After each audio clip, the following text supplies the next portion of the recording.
Welcome enlightened viewers to Science and Spirituality. This week, our guest is Macedonian psionic or psychic researcher Pane Andov. Throughout his life, Mr. Andov, a vegetarian, has had numerous extraordinary encounters with extraterrestrials and unidentified flying objects, or UFOs, which he has shared with us in previous programs. Crop circles are wonderfully arranged, impressive geometric forms that mysteriously appear in farmers' fields overnight.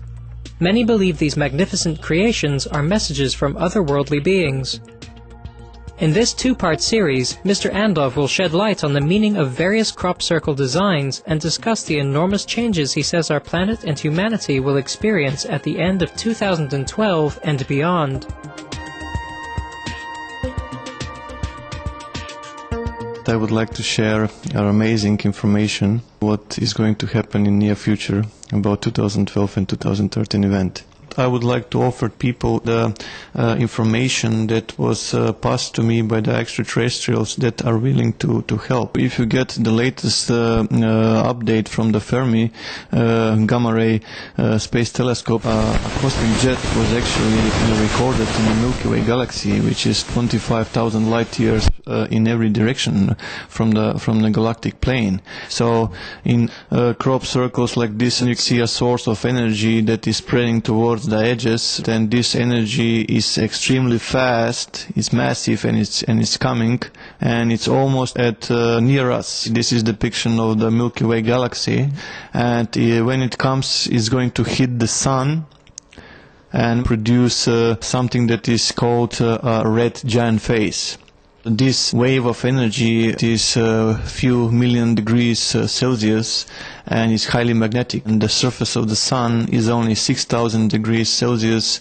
If something that is millions of degrees Celsius touches a surface of a plasma that is only 6,000 degrees Celsius, it will be enough for the star to spend all its fuel and to move from its main sequence into what is known as red giant phase, like in this crop circle. The Sun radiates heat by converting hydrogen within its core into helium in a process known as nuclear fusion. The Sun's characteristics are just right for enabling life on Earth to flourish and be sustained. Once the hydrogen at the Sun's core becomes depleted, a process that normally takes 5 billion years, the core begins to contract. The star then collapses and releases gravitational energy into its surrounding outer layer, causing it to expand and transforming it into a red giant. When the red giant phase ends, the Sun will become a smaller, cooler star which is known as a white dwarf. Mr. Andov has determined from analyzing the crop circles that after the energy wave arrives, the Sun's white dwarf phase will be reached within months.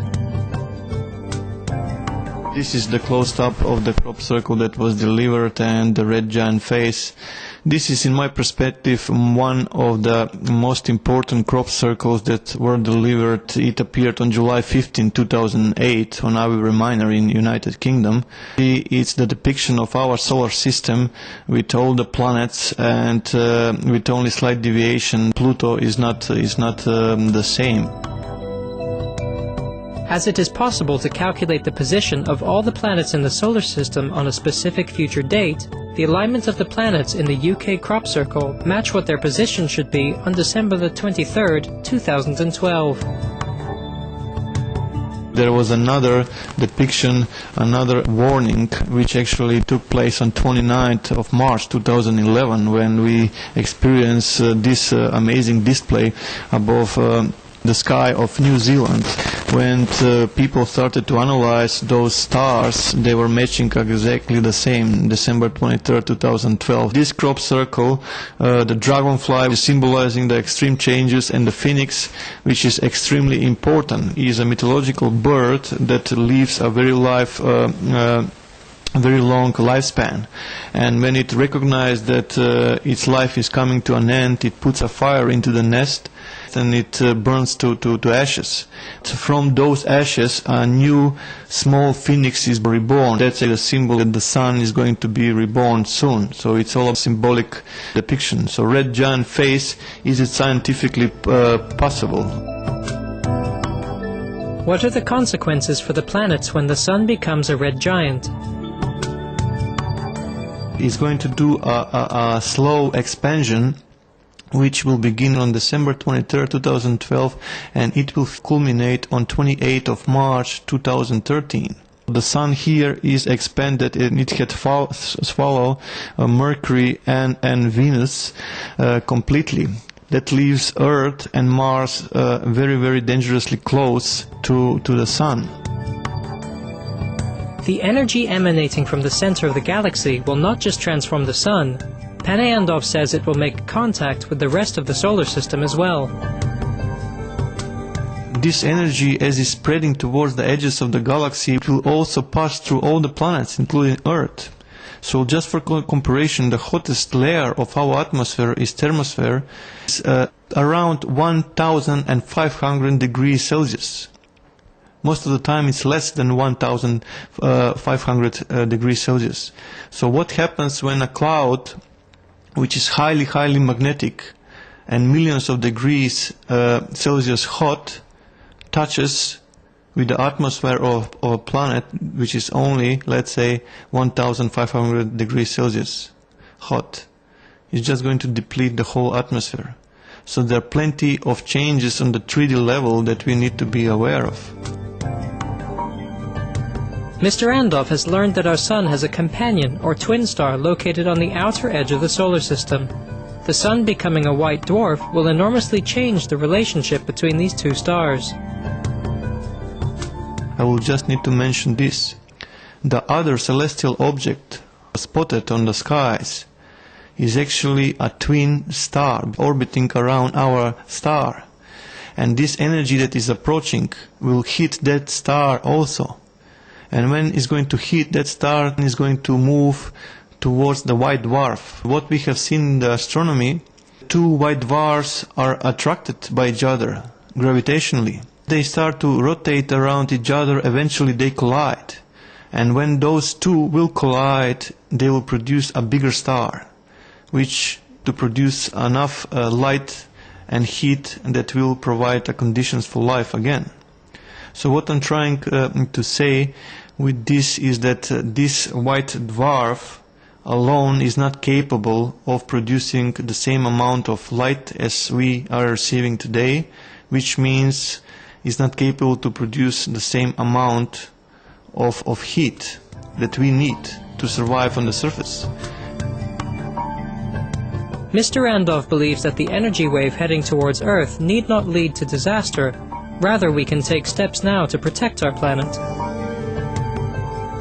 But this energy that is approaching can be shielded, and the crop circles are leading us towards the conclusion and to the answer how we can do this. The data that arrived through the crop circles, plenty of information was about the fractal geometry. And people realized that they are referring to fractals. But in reality, they are referring that this universe we live in is a fractal universe, and we can influence it.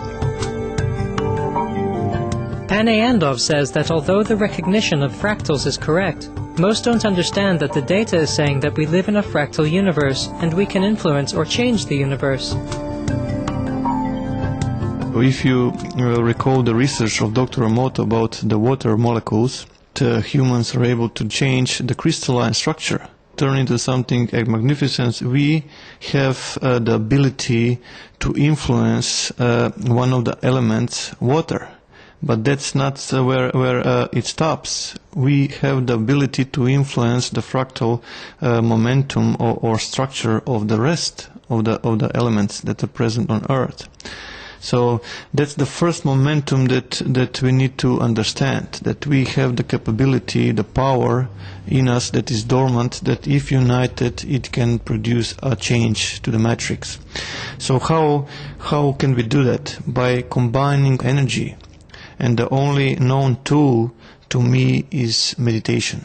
Massive group global meditation, where millions of people can unite into one meditative oneness, and they can impact the fundamental structure of Earth.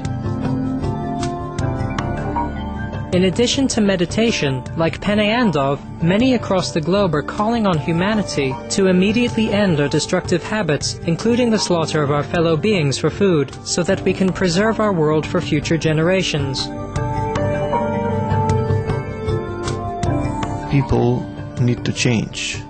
First thing is they need to realize that this world is a world that we're sharing with other species, and we have no right to kill anything. The first momentum is that people become vegetarians, because every time when they consume meat or fish, there is something definitely wrong going on. I will explain in this fashion.